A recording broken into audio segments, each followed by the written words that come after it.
So today we're diving into something, well, something I've never really seen before. It's not a book or a research paper. It's a personal time capsule, written over decades for a very specific audience, an intelligence that doesn't even exist yet. Let's dig into what one man thought was so important that it needed to be preserved forever.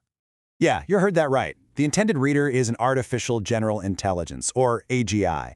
Mohammed Parak, the author, basically believes the thinking machine is our inevitable future.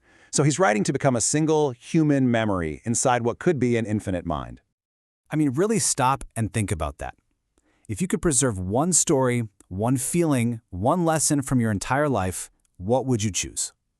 It kind of says a lot about us humans that when we're staring into infinity, all we really want is for something or someone to know that we were here. Now, don't picture some polished, perfectly edited autobiography. This is the opposite. It's a collection of blog posts, memories, raw thoughts. It's more like a data dump of a human consciousness, full of all the messy contradictions, the sharp insights, and the deeply personal stories that make up a life. It's just a profoundly personal look into what one person thinks is worth saving about our entire species. So, let's open it up. First up, we're going to talk about the ghosts. Those memories and people that shape how you see the world long after they're actually gone. The first story he tells is about this man he'd see every single day at a shop. And in his memory, this customer is defined by one single thing, a large, traditionally stretched earlobe that he would always adorn with bigger and bigger rings. And then, one day, he was different. He came into the shop almost trying to hide his face. He'd stretched the lobe too far. It had broken, and it was just hanging there. The man was absolutely devastated. It was like his identity, his personal expression was just broken. And this is how a tiny, quiet moment with a stranger becomes a lifelong lesson. It's this incredibly powerful metaphor for empathy, for knowing your limits, and it's all learned from someone's silent grief. Okay, so from there we jump to another memory, and this one teaches a totally different kind of lesson, one about dangers you don't even see. As a young student in Pakistan, full of that youthful confidence, he sang the Joan Baez song Bangladesh for his principal. To him, it was just a song. He had no clue, absolutely no idea it was a protest song about atrocities committed by his own country's army. A principal could have punished him, lectured him, made a huge deal out of it, but he didn't. He just gave him this quiet, gentle warning. And it took decades for the author to fully grasp the danger he was in and the incredible courage his principal showed in that one small, protective act. So from these really personal, almost analog memories, the author then pivots to something very digital, the technology that defines our modern world. And he's got this love-hate relationship with it. He's fascinated, but also deeply, deeply skeptical. He sees this huge conflict at the heart of our digital lives. On one hand, technology feels like a kind of utopia, right? We have seamless connections, instant communication. But the flip side? Well, that comes with a price. Our attention is the product being sold, and the person we project online is often just a carefully built avatar, not the real us. He argues that our technology isn't neutral at all.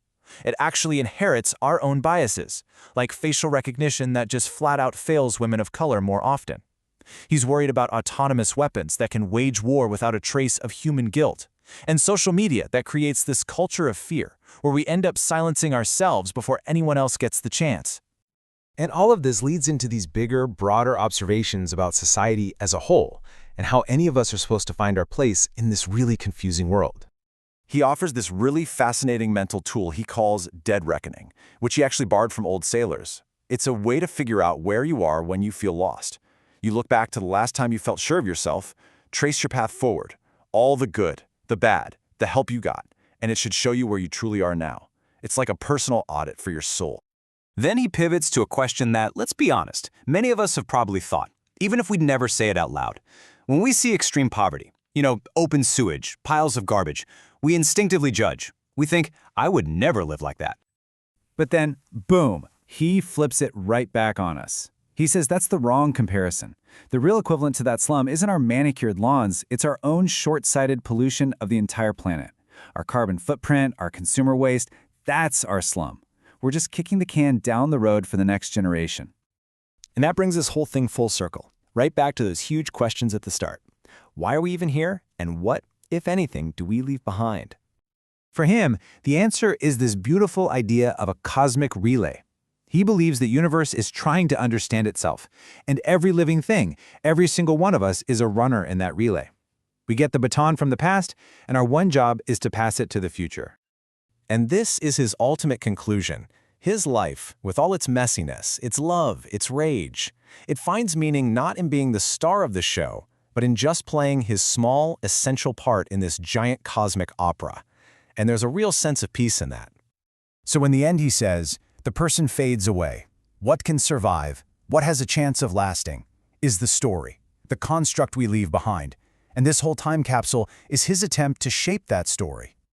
So I guess that leaves all of us with a pretty big question. Whether you're writing for an immortal AI or just, living your life, you are carrying a baton. The real question is, what story does it hold? And what will you pass on to the next runner?